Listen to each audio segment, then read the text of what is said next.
Don't let any more kids die like my son, please. One parent in pain after another, marching to send a message to Snapchat, a message about the excruciating feelings they have of losing a child to fentanyl purchased allegedly from drug dealers on platforms like Snapchat.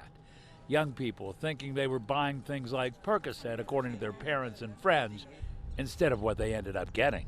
I'm not only in excruciating pain, but I'm angry that this is happening to our children. Snapchat put out a statement saying, in part, "At Snap, we strictly prohibit drug-related activity on our platform, aggressively enforce against these violations, and support law enforcement in their investigations." Thank you everyone so much for being here. The company saying it stands in support of those who are raising awareness, like all of these demonstrators, but two of them, Sam Chapman and his wife, TV therapist Dr. Laura Berman, say they didn't get any sense of that when talking with Snapchat's CEO and founder, Evan Spiegel. They talked to him on the phone just before this protest. They say they told him, "You're not doing enough to help the police when these cases come up, find these killers, and that you aren't allowing parent monitoring software on your app where our kids are spending time." What did he say?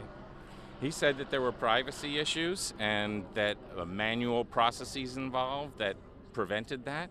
The manual process comes when they call the police to save a life. So if that's not scalable, shame on them. So Chapman and Berman say they're taking their concerns to Congress to get legislation requiring platforms with kids on them to have parent monitoring software accessibility, which for parents like Tina Burke and Maria Ortega would be a step in the right direction. I don't wish this pain to any parent out there of losing their child. It's like losing your own life.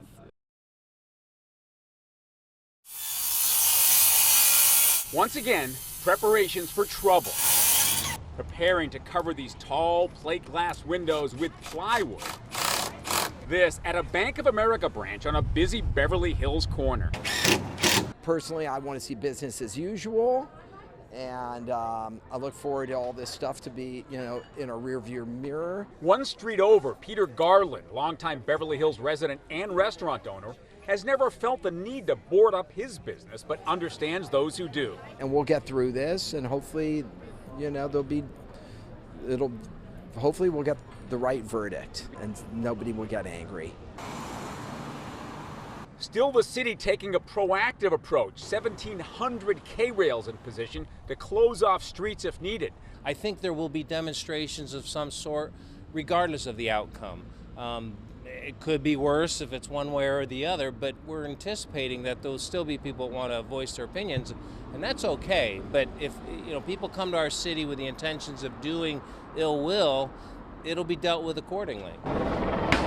The memories of the Southern California unrest of almost a year ago still vivid, so that same renewed plea for peaceful protest this time is being repeated many different ways. From clergy in South LA. This is a time where we're going to be able to empower one another. This is a time where we're going to be able to leave with information. This is a time where we're going to be able to talk about LA's future. To the heads of both the LAPD and the Sheriff's Department. If you're a member of the public, you joined a peaceful protest, but then it becomes unruly. You see rocks flying, bottles flying. You see people breaking windows and things. Just leave. Know that policing is here to facilitate that expression of grief and trauma. What we ask is to do so, though, in a manner that is safe, that is respectful.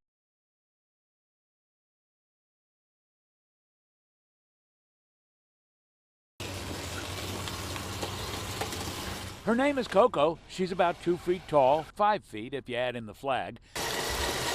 Weighs about 50 pounds. She looks a bit like a toy car as she drives along the sidewalk, and she works for a living. Sort of. What if I told you it delivered food?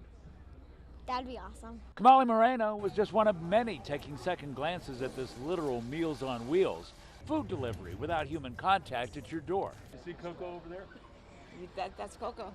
Some people have concerns as Coco drives by. I'm worried it would take somebody's job away. The company says each robot is operated by a pilot, so no human jobs are lost, they say. I love it. I love it. I think it makes sense. I don't think it's necessarily going to stop when the pandemic cools down. We started Coco actually before the pandemic with the goal of helping local businesses deliver to their customers at a much lower cost. Zach Rash is one of Coco's co-founders. He and his partner did their workup as students at UCLA. He's now 23.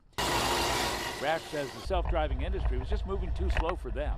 So they kicked it into high gear, hired a team of robot pilots, people that operate the robots using cameras to help navigate. And they work from home, so these are delivery drivers who are W-2 employees. They work from the safety of their home, and they deliver the food via the robot remotely. We talked to quite a few people about Coco. Not everyone was impressed. I don't think it's that good of an idea. I don't. I mean, then you're losing all, communication, with people. Rash says in research and development, they're working to give Coco a voice. She has lots of eyes, though, cameras that help the pilot keep from driving into people or objects. I'm just wondering if somebody would stop it and grab the food out and take off with it and you never get it at your place. James Brown, who owns San Pedro Brewing Company, says not a chance. The door is locked after food is put in, and the pilot remotely unlocks the door when the food arrives at its destination. But for him, Coco is an asset. An innovative way to, increase our business,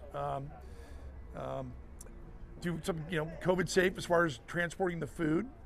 But one of the biggest things is the cost savings for us. So meet Coco. Just like the scooters you see all over the sidewalks now, she's joining the crowd. In San Pedro with Coco, I'm Hal Eisner, Fox 11 News.